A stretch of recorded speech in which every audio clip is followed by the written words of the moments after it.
Hi, my name's Jeannie Wycherley and I'm going to read to you from the opening of Ain't Nothing But a Pound Dog.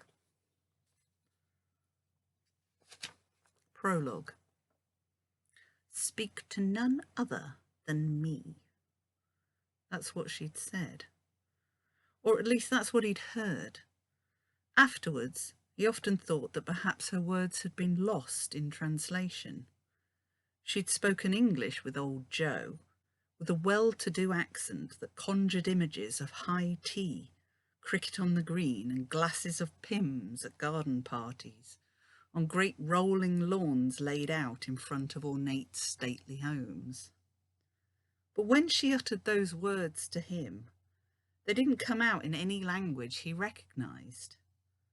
Words, or the ghosts of words, tripped from her tongue in harsh, toe-curling, guttural whispers, an ancient dialect lost in the winds of time. He'd sensed the change that came over him, the tingle in his body from his shiny wet nose to the tip of his bushy tail, the constriction in his throat around his larynx, a wave of movement that rippled out from his shoulders along his chest and spine and flowed through his hips and legs, ending with a quiver in his toes.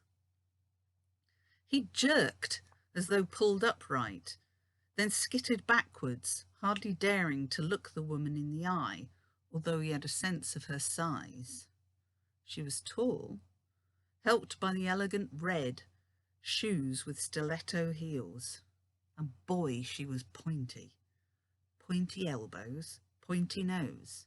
He'd bet her knees were pointy too. But her skirts were wide, reaching her calves, and crisp lace-trimmed petticoats gave them bulk, like something from the 1950s. And when she directed her index finger at him and uttered those words, her nails had been long, much longer than his. And his were far too long, because old Joe had often complained about this. Red nails to match her shoes, pointy to match her heels, claws by any other name. He'd slunk behind the worn sofa, scared of what else she might do to him, but she'd followed him, reaching down into his hiding place and yanking him out by the collar. "Do you understand me, you ugly runt?" She'd hissed in his face, and he'd instinctively turned his head away, desperate for a dark corner. "Yes, yes," he yowled. "Not a word, not a word." He reeled in shock. The sound of those words, the sound of his actual voice, originating from his own small body, that stunned him far more than anything else had up until then. The woman threw her head back and laughed, a high-pitched wheeze entirely without humour. She seemed to be enjoying herself, having the time of her life. Not so much Toby or his human old Joe. Old Joe lay sprawled on the floor in front of the sofa. He'd made the mistake of answering the door to this woman and inviting her inside for a cup of tea. He was nice like that, old Joe. He'd popped the kettle on the stove, brought it to its whistling boil, and poured a brew, chatting to her all the while about the weather and what a long time it had been since they'd seen each other. Toby had zoned out of the conversation. Conversations that didn't revolve around him or trips to the park or the woods were too boring by far. And old Joe had added insult to injury by reaching into the human biscuit tin for some rich tea biscuits and neglecting to open Toby's jar. Share and share alike, Toby had whined at old Joe, but evidently his human had selective hearing, because he'd ignored his pup for the time being and carried on chatting with the pointy woman. Toby, in a bit of a huff, had retreated to his basket, his favourite place in the whole world. This enormous, soft, fluffy temple of canine comfort had been located in front of the television, making for the ideal setup as far as Toby was concerned.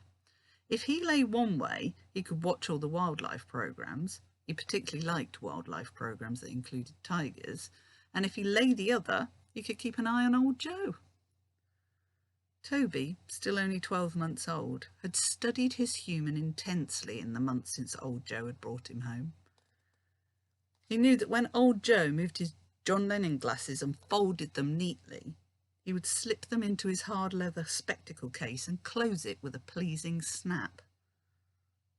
The satisfying sound signified a stroll, whatever the weather. Old Joe would then begin the process of hooking off his slippers and locating his walking boots. Cue much groaning, as old Joe bent down to lace his boots securely. All the while, Toby would wag his tail in ecstasy and encourage old Joe to get a move on by headbutting him occasionally and shaking unnecessarily. Select hairs from his silver grey and black coat would take flight and sprinkle across the furnishings. Old Joe would tut fondly and tell him to hang about, hang about. The whole process took an age. But boy, oh boy, it was always worth the wait. Toby loved old Joe. He'd known right from the get-go that they'd be buddies forever. So why had this woman arrived at the door and spoiled it all? Old Joe had been kind to her. He'd offered her tea and biscuits and given her the best seat in the house, the one old Joe generally took when he sat down to watch his favourite crime dramas in the evening. During the afternoon, old Joe preferred the sofa, because he'd close his eyes for 40 winks while the television channel broadcast endless game shows or property programmes. Toby would snuggle up in the crook of old Joe's legs and enjoy his own 40 winks too. And as a result, the sofa probably wasn't the cleanest or the most hair-free of places for a guest to sit. Therefore, old Joe had offered the woman his special seat, the reclining one that Toby was forbidden from using. And that's when it had all gone wrong. Toby had been lying in his basket, his head on his paws, content enough. The large gold carriage clock on the mantelpiece had been keeping time, the way it always did, marking the seconds and the minutes and the hours of their lives.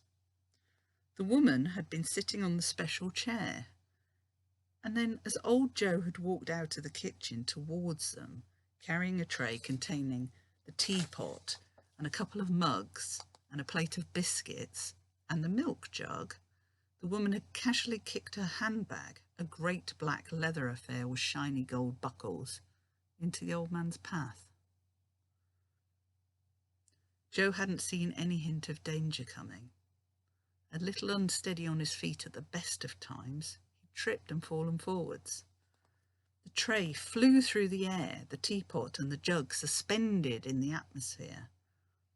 Everything eventually headed towards Toby in his basket and the television behind him. Toby, fast of reflex and minutely aware of all impending peril, had shot to his feet and leapt to the sofa out of harm's way.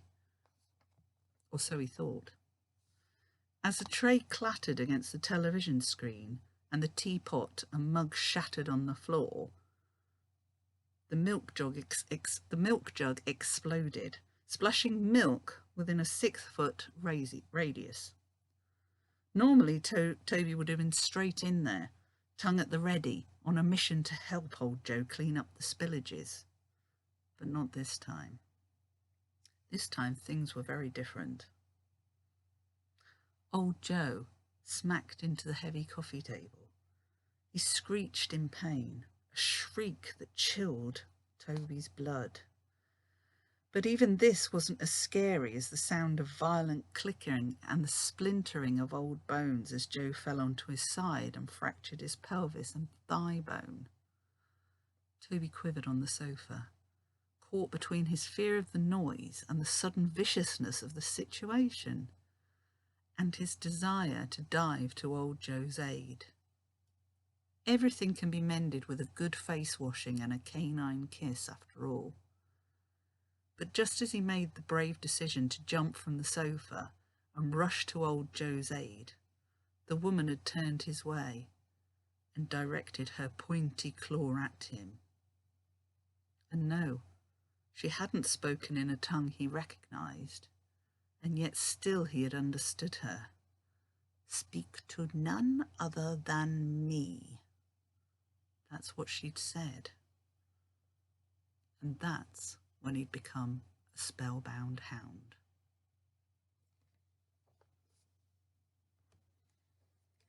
If you'd like to read more of Spellbound Hound, you'll find it on Amazon, and there's also an audio version.